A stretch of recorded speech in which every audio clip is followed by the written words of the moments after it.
lembrarei aqui que um fato ocorreu em minha vida de muita significação. Em 1939, desencarnou-se um de meus irmãos, José Cândido Xavier, e deixou, sob a nossa responsabilidade, a viúva com 2 filhinhos.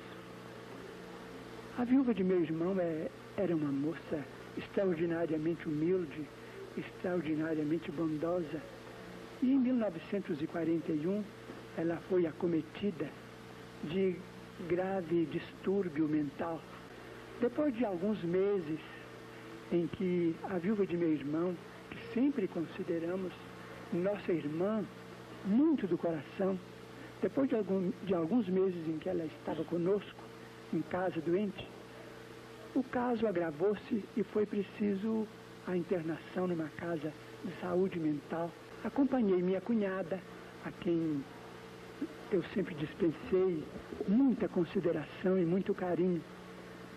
E depois de interná-la nessa casa de saúde mental, nós voltei para a nossa casa com o coração muito abatido.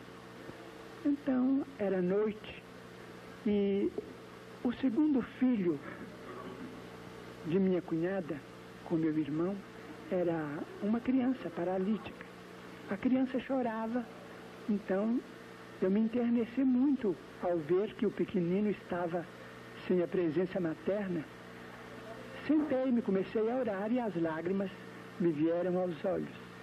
Pensando em meu irmão desencarnado, muito moço ainda, na viúva, tão cedo assim, numa prova tão difícil, e sentindo a minha incapacidade de dar a ela a assistência precisa, senti que a minha emoção era muito grande. Então, achegou-se a mim o espírito de nosso Emmanuel e me perguntou por que é que eu chorava.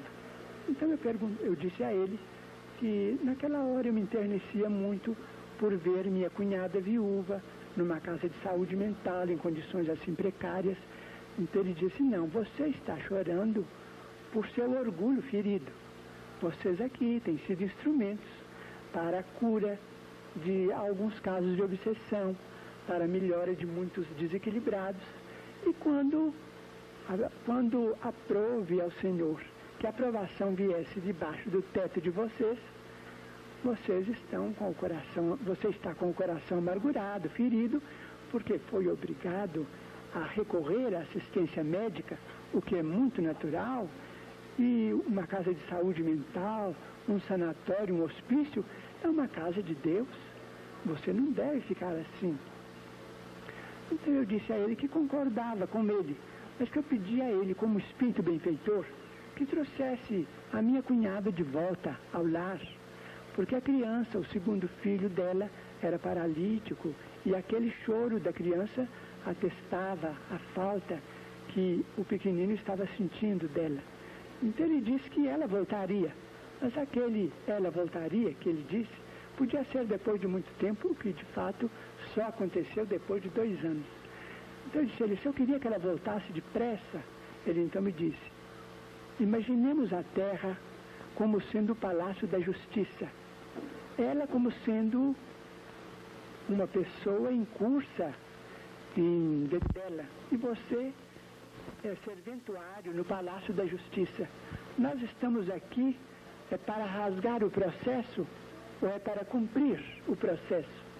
Então eu disse, estamos aqui para cumprir, né? Mas continuei chorando porque observei que o assunto era mais grave do que eu pensava. Então ele disse assim, por que você continua chorando?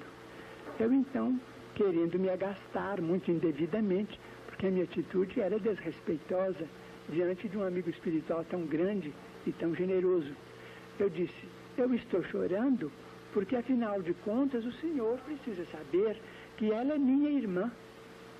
Então ele disse assim, pois eu me admiro muito, porque antes dela, você tinha lá dentro daquela casa 300 irmãs, e eu nunca vi você ir lá chorar por nenhuma.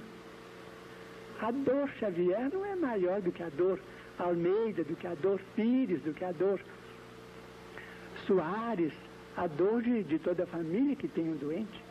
Se você então quer seguir a doutrina que você professa, enquanto, ao invés de chorar por ela, você tome o lugar dela ao lado da criança, que está doente, precisando de calor humano.